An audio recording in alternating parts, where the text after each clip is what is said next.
वसीयत एक बहुत ही इम्पॉर्टेंट डॉक्यूमेंट है आपके फैमिली के प्रोटेक्ट करने के लिए। अगर आपने अभी तक वसीयत नहीं बनाया है तो आपको बना लेना चाहिए। लेकिन क्या आपको पता है वसीयत बनाने में सबसे इम्पॉर्टेंट चीज क्या है? मैं Manish Kumar Sinha cross business boundary में आपका स्वागत करता हूं। वसीयत एक ऐसा डॉक्यूमेंट जहां पर आप अपने सारे असेट का डिटेल डालते हैं और अपने प्यारे संबंधी, चाहे वो आपके माता पिता हो, आपकी वाइफ हो, या आपके बच्चे हो, या आपके स्पाउस हो, और आप जिनको प्यार करते हो उनको जो भी प्रॉपर्टी देना चाहते हो वो एक लीगल डिक्लेरेशन होता है।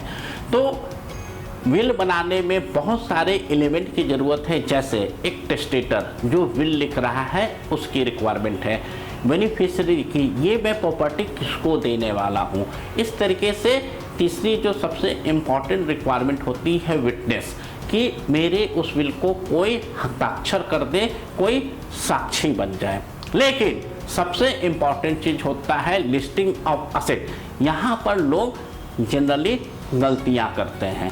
जब आप विल बनाने का सोच रहे हो तो आपको अपने असेट का लिस्ट कर लेना चाहिए, और ये जो असेट का लिस्टिंग है वो कुछ कैटेगरी में डिफाइन होना चाहिए। पहला, इमूवेबल प्रॉपर्टी जैसे लैंड, कोठी, flat. Movable property like car, mobile, television, any electronic equipment, gold. इस तरीके से जो भी प्रॉपर्टी है जो मूवेबल कैटेगरी में आती है। अगला कैटेगरी है फिनेंशियल असेट। जैसे आपने किसी शेयर में इन्वेस्टमेंट कर रखा है, आपने किसी म्यूचुअल फंड में इन्वेस्टमेंट कर रखा है, तो ये आपका फिनेंशियल असेट आता है। इसके बाद आता है आपका डिजिटल असेट। आज के डेट पर हम देखते हैं बहुत सारे लोग ब्लॉग बनाते हैं, बहुत सारे लोग यूट्यूब चैनल चलाते हैं, बहुत सारे लोगों का इंस्टाग्राम, फेसबुक और ट्विटर, लिंक्डइन इस तरीके के सोशल मीडिया पर अकाउंट होता है, उनके लाखों लाख फॉलोअर होते हैं, वहाँ से कुछ ना कुछ इनकम अर्निंग आता है। लास्ट में आता है आईपी असेट। आप जॉब कर रहे थे या आप बिजनेस में हो, जहां पर आपने कोई पेटेंट करवा लिया है, कोई ट्रेडमार्क करवा लिया है, आपका बिजनेस का कॉपीराइट है, बुक्स का कॉपीराइट है, उस बुक्स पर या उस ट्रेडमार्क पर आप पैसा अर्न कर रहे हो, तो इन सब असेट को आपको डिटेल में लिस्टिंग करनी है अपने विल में। नहीं तो क्या होगा, आप कहोगे कि ठीक है मनीष मैंने डिटेल नहीं डाला तो क्या होगा, तो मैं आपको इसका कॉन्सिक्वेंस बता देता हूँ। जैसे आपके पास टोटल 4 घर है और अपने विल में सिर्फ 2 घरों का जिक्र किया है, और आपने ये 2 घर था ये आपने अपने दोनों बच्चे के नाम पर कर दिया कि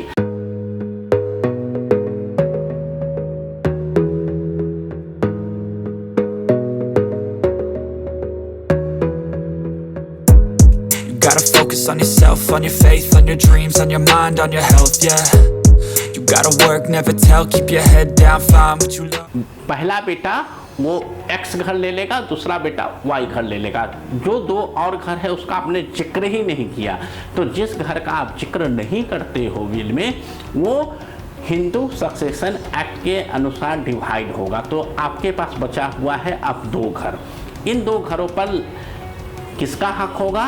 पहला हक होता है आपकी मदर का, दूसरा हक होता है वाइफ का, और फिर आते हैं बच्चे।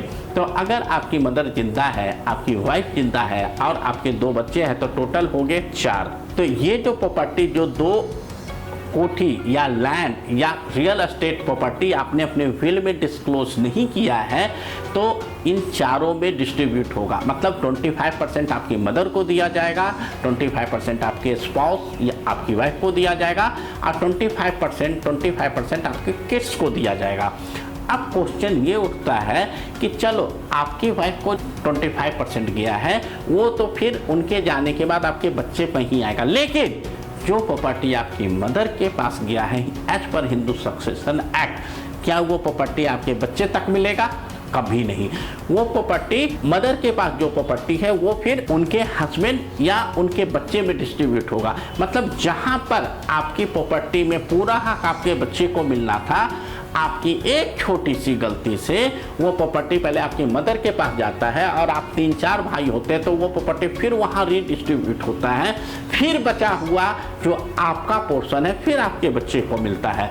तो आपकी एक गलती आपको और आपके परिवार को, आपके बच्चे को आपके असेट से वंचित कर सकता है। सो दोस्तों, जब आप विल बना रहे हो तो विल बनाने में सबसे इंपॉर्टेंट चीज़ है लिस्टिंग ऑफ असेट। और जो मैंने आपको क्लासिफिकेशन बताया था मैं एक बार फिर से बता देता हूँ, immovable property, movable property, IP asset, digital asset और लास्ट में financial asset.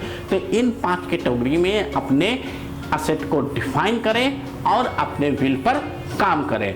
Will say regarding कोई भी आपके पास सवाल हो तो आप हमसे जुड़ सकते हैं, नीचे कमेंट बॉक्स में सवाल पूछ सकते हैं। जब तक दोस्तों, प्रणाम। Audio Jungle।